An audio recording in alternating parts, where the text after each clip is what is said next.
Janet, perle des oasis du Sud, est située à 1500 km d'Alger, au cœur du Tassili des Adjers, plateau tourmenté et chaotique, découpé de nombreuses oueds.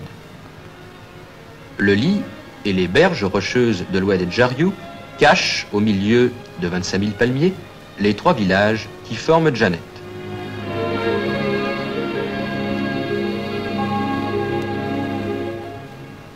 Les premiers Français arrivèrent à Janet en 1903, mais le Borge, qui domine la vallée, ne fut édifié qu'en 1911 et fut baptisé Fort Charlet du nom de son constructeur. El Mian, village Chamba,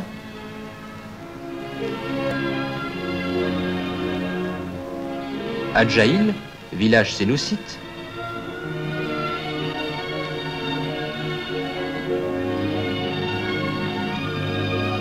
Azelouaz, village Targui, forment l'agglomération de Janet. La population est composée principalement d'Aratines, descendants des anciens esclaves, et de Kel Janet, qui sont des Targui devenus sédentaires. Toutes ces populations sont musulmanes et pratiquent leur culte avec ferveur. Des réunions d'hommes ont toujours lieu auprès des tombes de marabouts, signalées d'un linge blanc, où, après de calmes débats, de ferventes prières sont prononcées.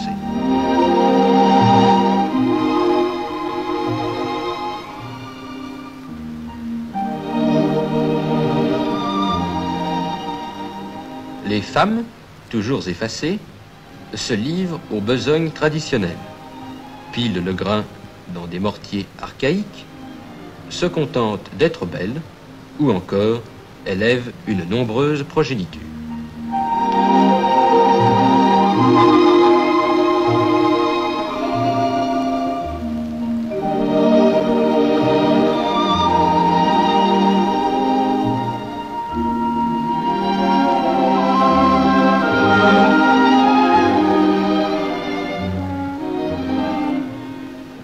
Ce qui fait la richesse de l'oasis et la douceur de son site, c'est l'eau. Plus de 200 sources et puits donnent à Janet l'eau fécondatrice. Puisée par des moyens ancestraux, elle est acheminée par de petits canaux d'irrigation vers les cultures.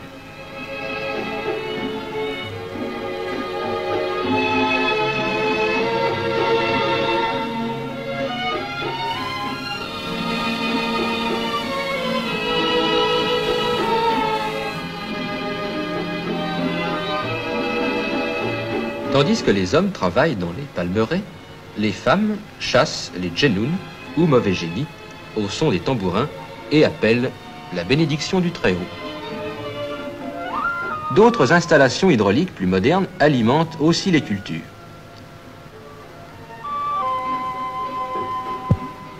Sous l'ombre fraîche des palmiers, de riants potagers produisent pendant une partie de l'année des légumes de toutes sortes, petits pois, fèves, salades et radis, et de magnifiques fruits, pamplemousses, oranges et citrons, et évidemment cette manne céleste que représentent les dattes.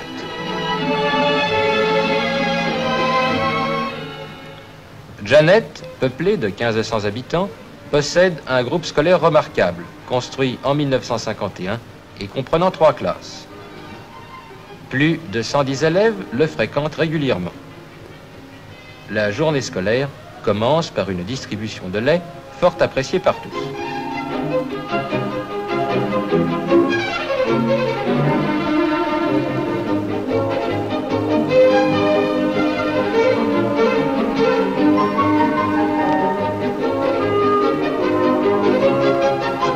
L'enseignement est donné par 2 jeunes instituteurs d'origine métropolitaine, la direction de l'école étant assurée par un pédagogue qui totalise près de 15 ans de présence au Sahara.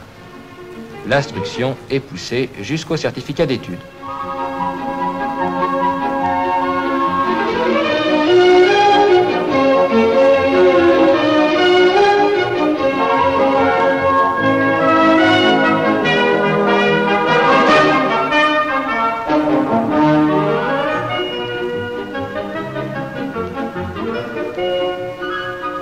Dans la même école a été installé un atelier moderne qui permet aux enfants de développer leur adresse dans le travail du bois et la décoration en marqueterie.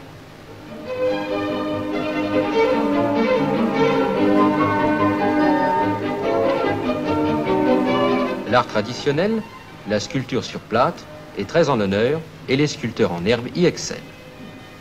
Les petits écoliers de Janet ont d'ailleurs entrepris de décorer eux-mêmes la façade de leur école dans le style typique de la tradition saharienne.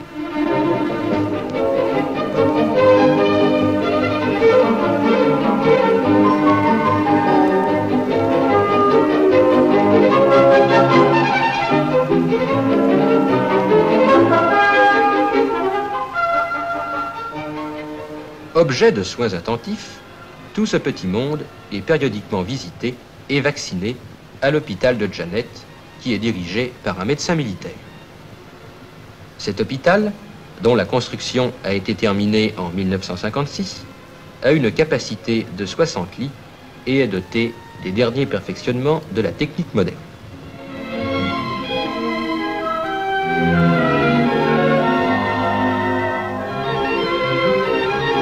Ces populations du Sud, habituées aux vastes horizons, sont encore impressionnées par l'appareil médical. Aussi, c'est souvent en plein air qu'ont lieu les visites systématiques.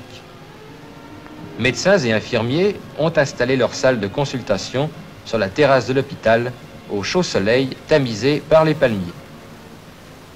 Les mamans et leurs bébés sont examinés tous les mois afin de dépister paludisme, trachome ou syndrome pulmonaire, thyropléo du Grand Sud. Le médecin est un homme très occupé. Les malades ne viennent pas toujours à l'hôpital, en raison des grandes distances à parcourir à pied ou à chameau. Médecin de campagne d'un genre particulier, le Toubib va vers eux.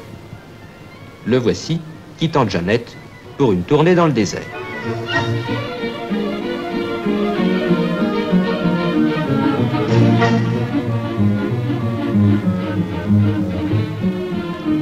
Dans le chaos du Tassili des Adjers et sous l'implacable soleil du Sud, par des itinéraires de cauchemar que l'on ne peut parcourir à moins de 3 véhicules, tant la panne risque d'être fatale aux voyageurs égarés, le Toubib s'aventure pour visiter les campements et soigner ses lointains malades. Certaines de ces tournées durent parfois plusieurs jours et lui font parcourir des centaines de kilomètres. Il est vrai qu'au Sahara, le temps et la distance ne comptent pas.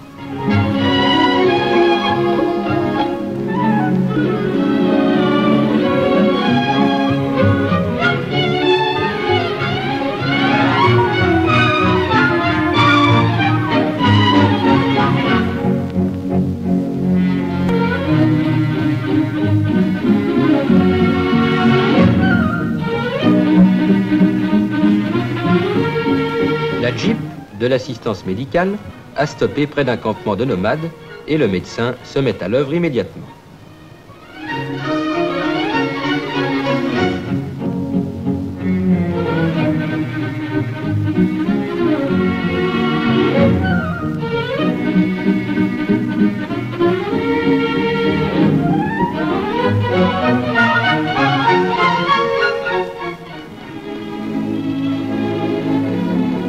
L'eau est bien entendu le grand problème du Sahara.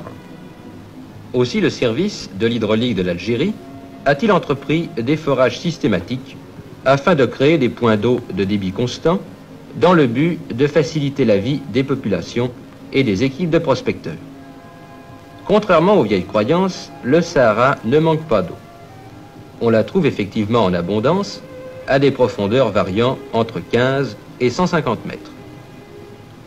Les procédés de forage sont semblables à ceux employés par l'industrie pétrolière. Des forêts à trépan sont utilisées, supportées par des derricks qui ne sont que des modèles réduits comparés à ceux des pétroliers, dont les fouilles vont chercher l'or noir à plus de 3000 mètres sous le sable.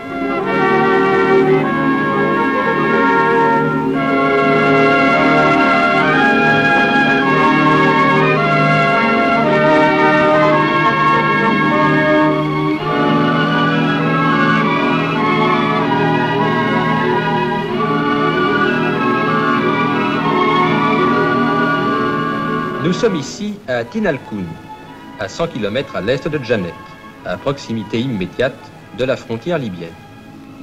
La recherche de l'eau ayant été couronnée de succès, le génie militaire construit un centre destiné à être un pôle d'attraction pour les nomades, un poste frontière et une base pour les prospecteurs de pétrole, de diamants, de platine et même d'uranium.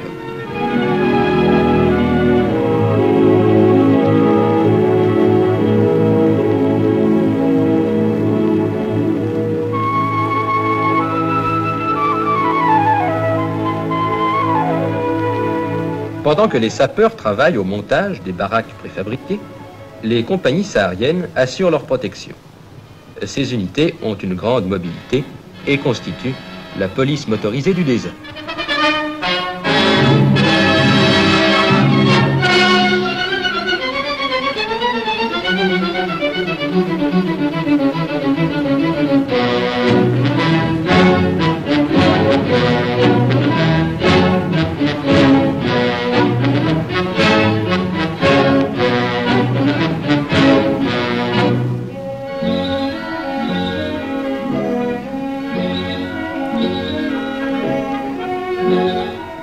Contre les pillards et les fauteurs de troubles, ces hommes parcourent inlassablement ces vastes régions sous la chaleur torride des journées ou par les nuits glaciales. Nomades perpétuels, ils partent pour des raids de plusieurs semaines, patrouillant dans les rochers des Adjers ou dans les dunes de sable. Aux rigueurs du climat s'ajoutent les innombrables difficultés du terrain, véhicules enlisés dans les sables, moteurs empoussiérés, pneus déchirés par les rochers. Ces unités sont les gardiennes des oasis. Grâce à elles, les populations travaillent en sécurité, cultivant leurs jardins et leurs palmiers. Dans ce lointain désert, ce bout du monde, la France a apporté la vie. Ses soldats y garantissent la paix.